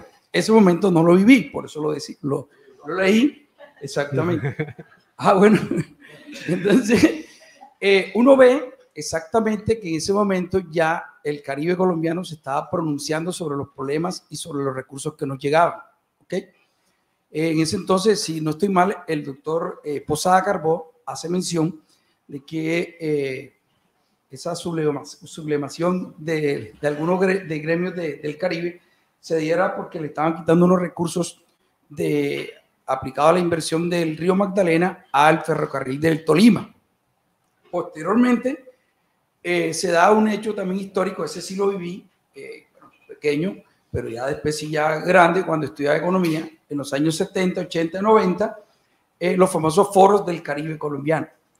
Entonces también era una manera de revivir los problemas que teníamos, que llevaron algunas apuestas de país, como la aparición de Corelca, la aparición de Telecaribe, hechos regionales que sin duda marcaron a los costeños en la forma de buscar un horizonte. Entonces, mi pregunta, doctor Meisel, es ¿qué pasó en el Caribe colombiano entre 1919 y, digamos, pongámosla ahí en 1980, en la que no tengo conocimiento si hubo allí una lucha seguida de gremios, de empresarios, de las universidades que dejaron ese vacío institucional por la lucha de un Caribe creciente, a pesar de que hechos también nacionales nos afectaron? Por ejemplo, usted menciona en su libro ¿Por qué se disipó el dinamismo en Barranquilla? La aparición del puerto de Buenaventura. Entonces, creo que es importante para los jóvenes, y yo en verdad no lo tengo claro, ¿qué pasó en ese periodo? Esa es mi primera pregunta. La segunda es, pues desde los años 90, con la aparición de la Constitución, se dan los hechos en el artículo 306, 307, la Constitución de Regiones, ¿sí? Y el Caribe empezó a luchar con los trabajos de Falborda, y creo que hubo 19 intentos de proyectos de acuerdo que terminaron en la región administrativa de planificación, que todavía pues toca trabajar para ser región como entidad territorial. Entonces, la segunda pregunta es, ¿usted cree en esos proyectos para sacar adelante el Caribe colombiano, o la apuesta es más bien el financiamiento del capital humano? Andrés, vamos a recoger tres y bueno.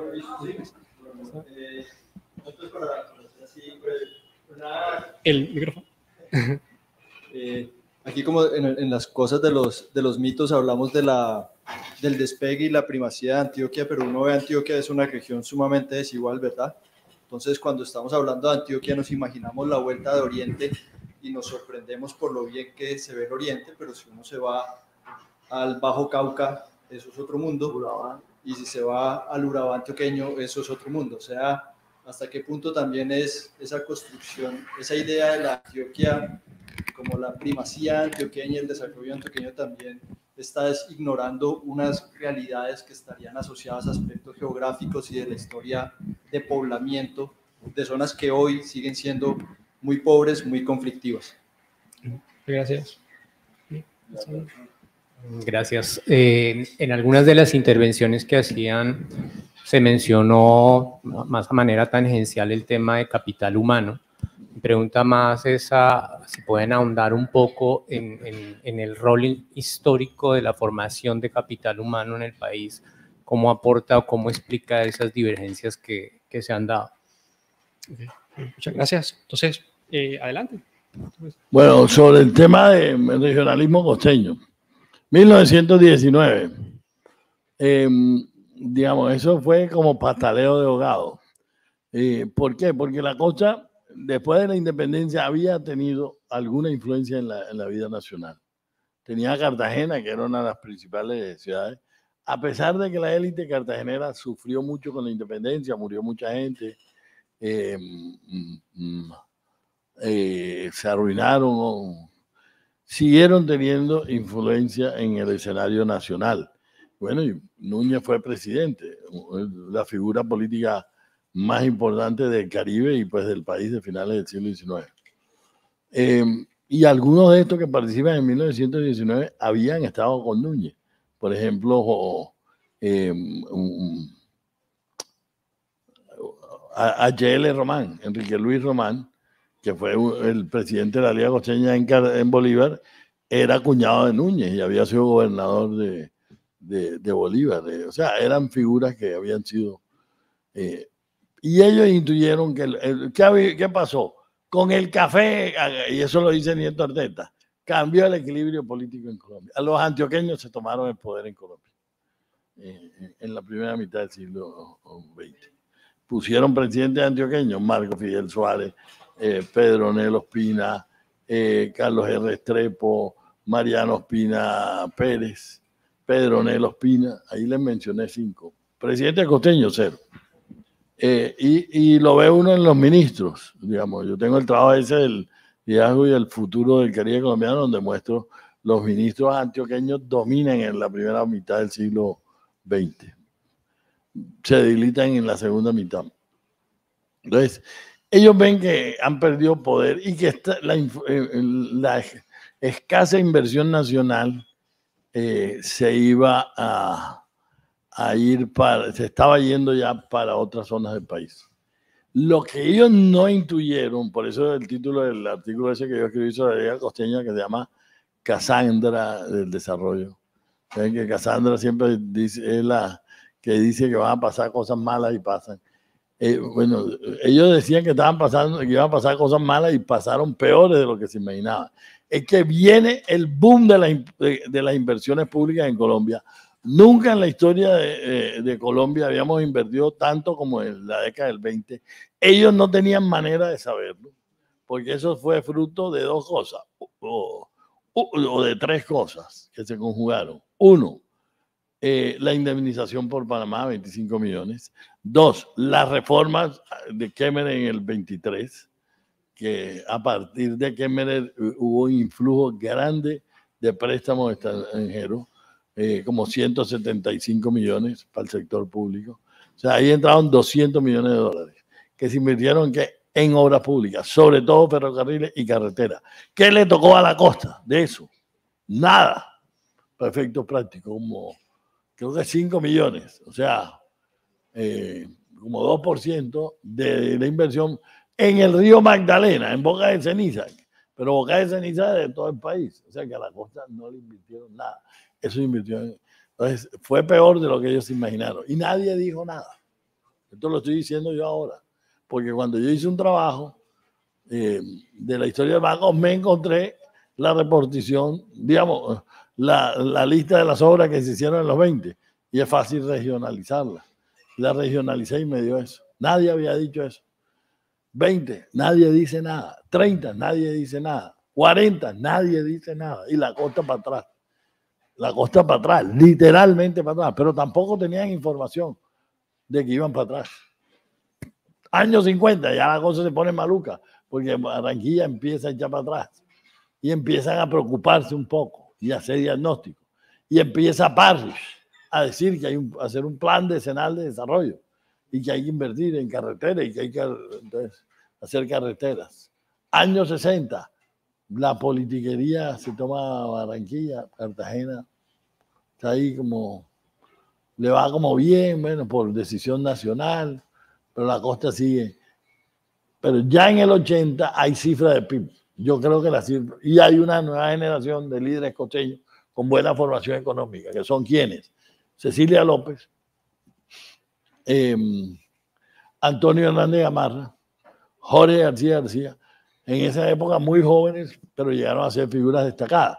Y otros científicos sociales que eran muy jóvenes en ese momento, como Eduardo Posada Carbó, que fue uno de los organizadores del evento.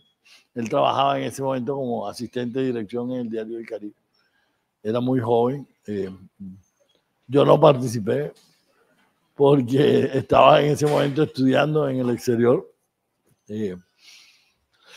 Y ahí hicieron un muy buen diagnóstico de lo que había pasado. Tenían cifras del PIB. Esas las usan tanto Jorge García como Antonio Hernández Gamarra. Jorge García hace una crítica del modelo de industrialización por sustitución de importaciones.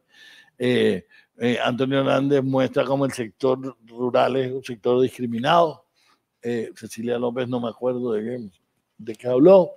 De hecho, vamos a publicar un roble amarillo con, digamos, cómo perciben ellos desde ahora lo que pasó ahí en ese primer foro de la costa en 1981. Eso debe estar por llegar en los próximos días. Ahí participaron Jorge García, Cecilia López, Antonio Hernández, Ricardo Plata y Eduardo Posada Carbó. Pero es cómo ven ellos lo que sucedió allá. Eso fue un quiebre, digamos. Bueno, ¿y qué pienso yo? A mí no me gusta la polémica, pero voy a ser claro. Yo creo que es una perdedera de tiempo. La RAP y la REP, eso es un embeleco o una perdedera de tiempo. No, eso es tan embeleco como el tren regional. Eso llevan, ¿cuántos años lleva la Constitución? De 1991 lleva 26 años, 31 años, 31 años. ¿Qué han avanzado? ¿A quién le han dado un almuerzo? Fruto de todos los esfuerzos de la RAP y la red. Ni un solo niño le han dado un almuerzo. Hubiera sido mejor gastarse todo ese poco plata que se han gastado en publicidad, todo ese esfuerzo en hacer reuniones, comunicados, etcétera, etcétera. Bueno, léanse a Cepeda Zamudio lo que dice eso. Decir que aquí hay que darle almuerzo a los niños en los colegios. Por decir algo sencillo, hubiera sido mucho mejor. Entonces, sí creo que el capital humano no es todo, por supuesto, también, y vamos a hacer el año entrante con el apoyo de la Casa Grande Caribe 2, y vamos a hacerlo sobre infraestructura, porque sí, no es solo capital humano, es también infraestructura, pero infraestructura que se necesite y que sea rentable. Hacer la doble calzada Cartagena-Barranquilla, lo que falta, 60 kilómetros, súper rentable. Hacer la doble calzada a Santa Marta, súper rentable. Hacer colegios para eliminar la doble jornada, súper rentable. Pero bueno, eso es. Entonces Entonces sí, creo que el capital humano es fundamental. Creo que es la debilidad principal de la costa, pero no es obviamente lo único. Ok, bueno, adelante, Javier. Sí, yo quiero pues dirigirme con las preguntas sobre Antioquia y capital humano, ciertamente, porque no sé pues mucho más de la costa, ¿cierto? Y creo que hay un paralelo interesante ahí. Ciertamente esta historia de Antioquia y esta mitología es la historia de el hombre blanco de Medellín, digamos, como usar la terminología dominante en la discusión pública actual. Y entonces los valores que se describen es eso y esa es la representación que hace, pero ciertamente Antioquia es mucho más diversa, entonces eso creo que es un punto como bien interesante, pero yo le agregaría a eso un elemento adicional y es que Antioquia misma se vuelve más diversa con el éxito económico. El éxito económico de Antioquia empieza a atraer población del resto del país, de diferentes etnicidades, regiones, etcétera, y no es muy claro cuál es el impacto de eso, pero eso ciertamente ha ido erosionando esa identidad, digamos, de la región. Y una de las historias que puede ilustrar un poquito eso, que me contaron cuando estuve de visita en EAFID hace no mucho, fue como las votaciones por comunas en las últimas elecciones en Medellín. Digamos, en Antioquia fue como el único lugar donde creo que ganó Fico. A mí tampoco me gusta la controversia, pero vamos a hablar de política. Y en Medellín también, digamos, como creo que fue el único lugar donde ganó Rodolfo en la segunda vuelta, no sé qué. Y si uno ve eso por comunas, creo que es la comuna 1, que es el poblado como la zona, digamos, rica de Medellín, ahí no sé cuál fue, el 80% votó por Rodolfo, qué sé yo. Y en algunas de las comunas nororientales como el 90% votó por Petro, digamos.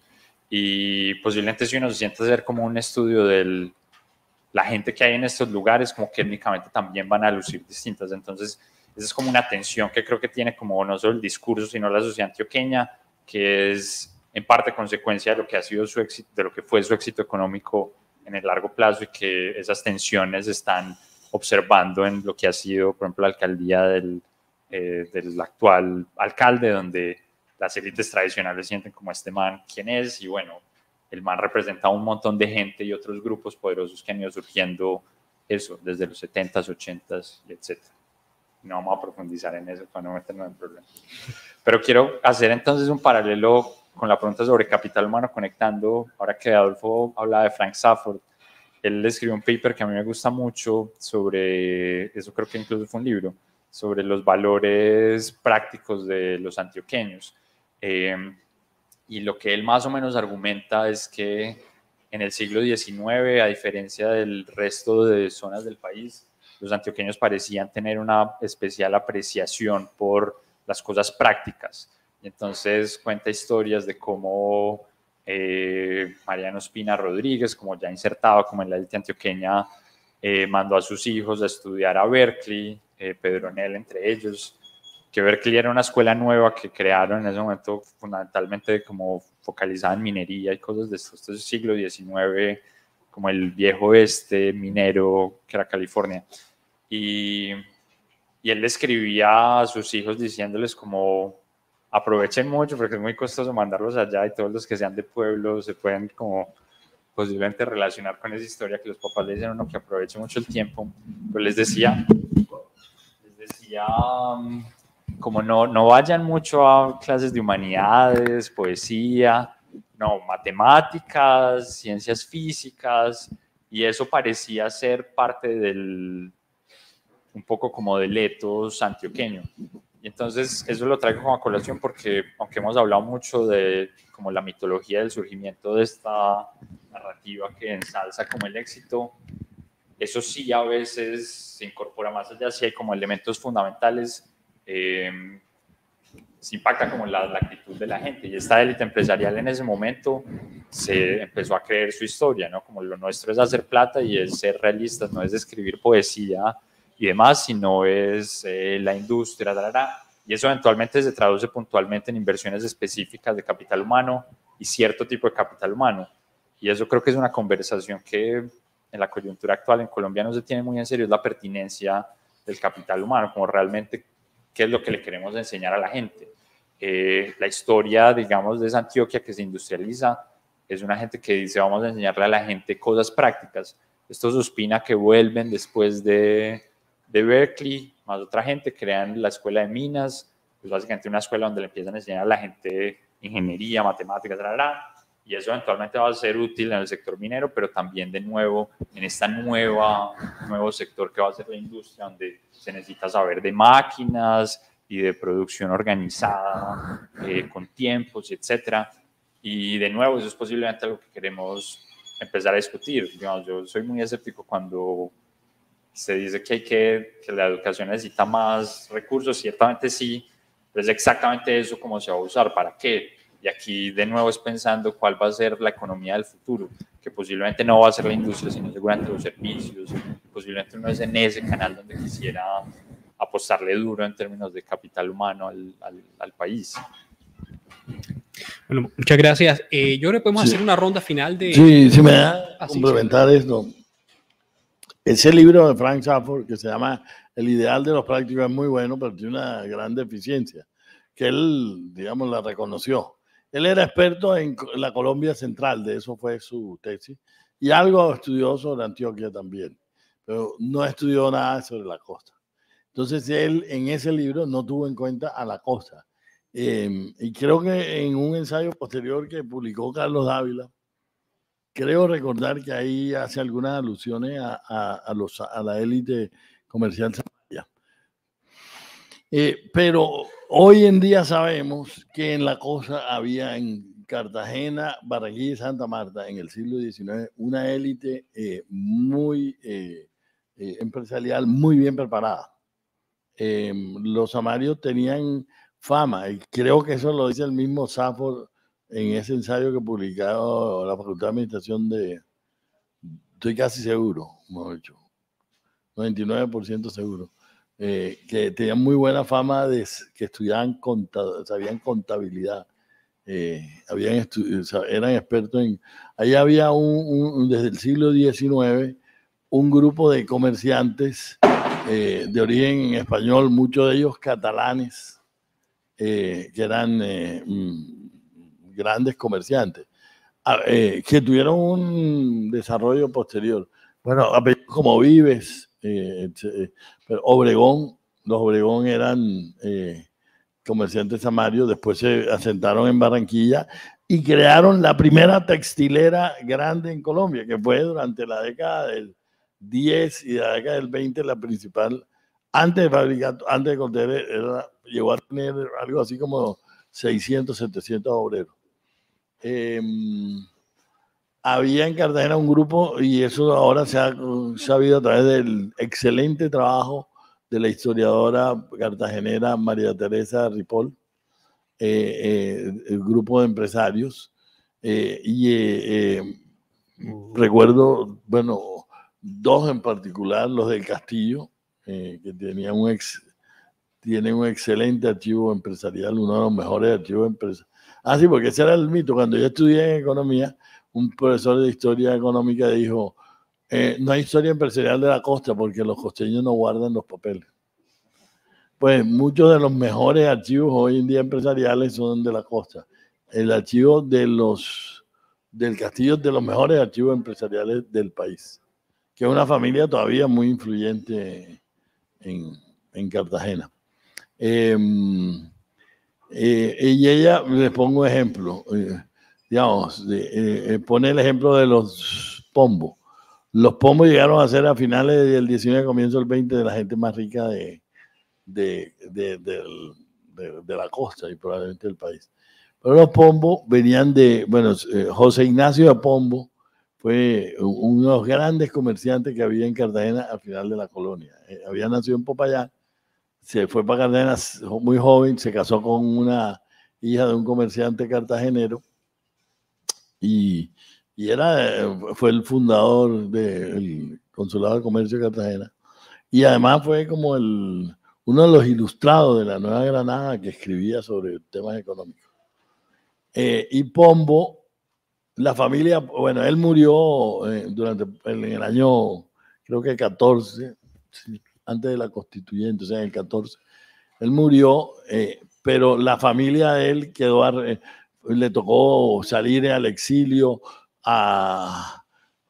murieron, una hija murió, que naufragaron en Panamá, la goleta en que se escaparon de Cartagena de los españoles, se ahogaron miembros de la familia, terminaron, mejor dicho, en la ruina total. La viuda quedó en la pobreza absoluta.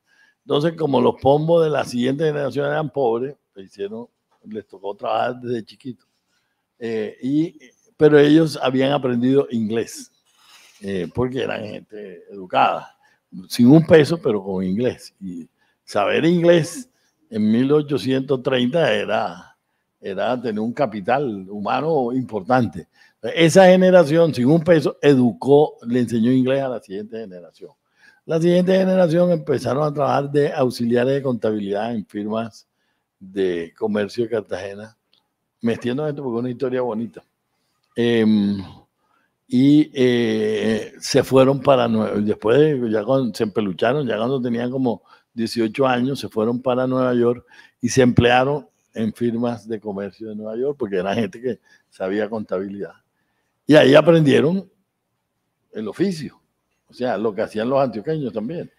No se fueron a leer poesía ni nada, aunque después fueron a París. Después uno de ellos estuvo en París. Bueno, estos combinaron lo mejor de los dos mundos, ¿no? Porque ya los 25 eran ricos. Entonces uno de ellos se iba a París y está en la correspondencia, ¿no? Entonces en París se dan la buena vida.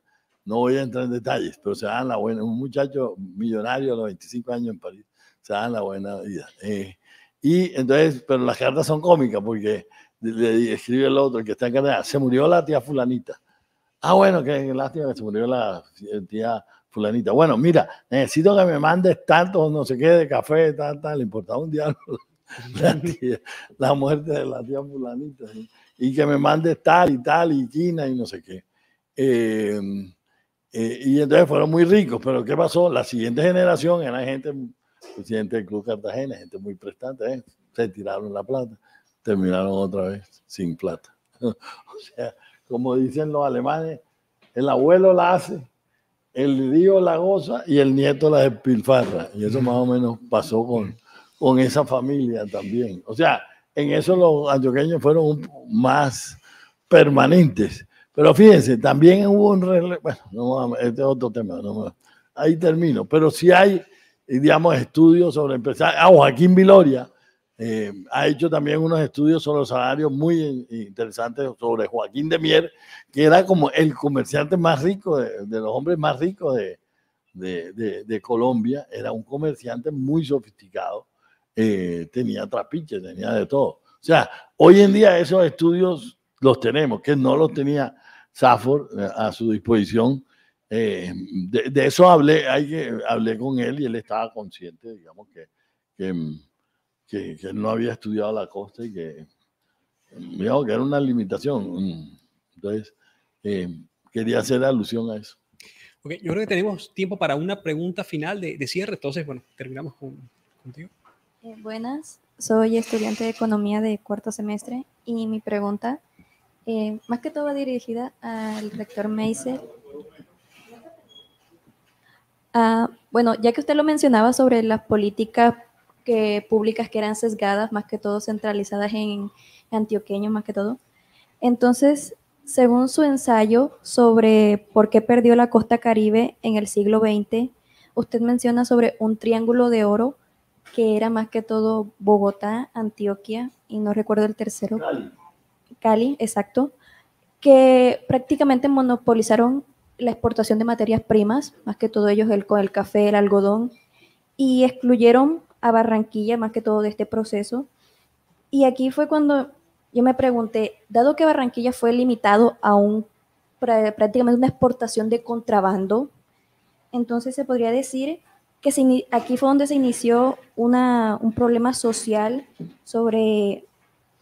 de contrabando que derivó en conflictos entre campesinos y terratenientes excluidos de políticas públicas, dado que a ver si te entiendo.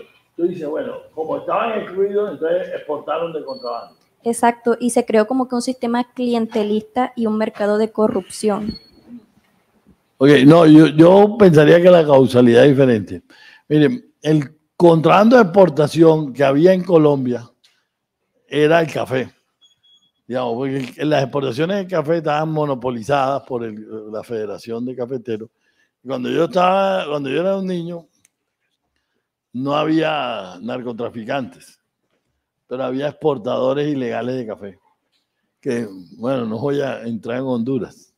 Pero había, y todo el mundo sabía quiénes eran, digamos, y no eran bien vistos, eran ricos, eran mal vistos, y había eso, y esmeralderos, lo que había. Pero aquí en la costa no había esmeralderos, eso era más bien en el interior del país.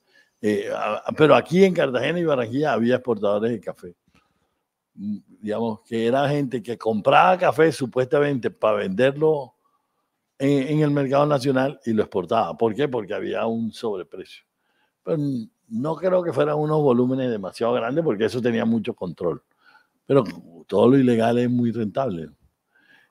Yo creo que ¿por qué creo que hay el clientelismo? Y ahí hay un muy buen trabajo de Gloria Isabel Ocampo sobre la política en Córdoba, si te interesa el tema del clientelismo. Yo creo que el clientelismo tiene que ver con las profundas desigualdades que hay en el Caribe colombiano.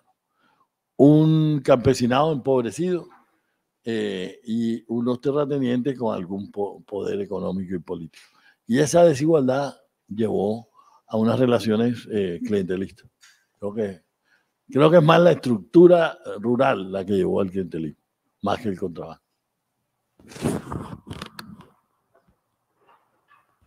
Muchas gracias a ambos por sus intervenciones.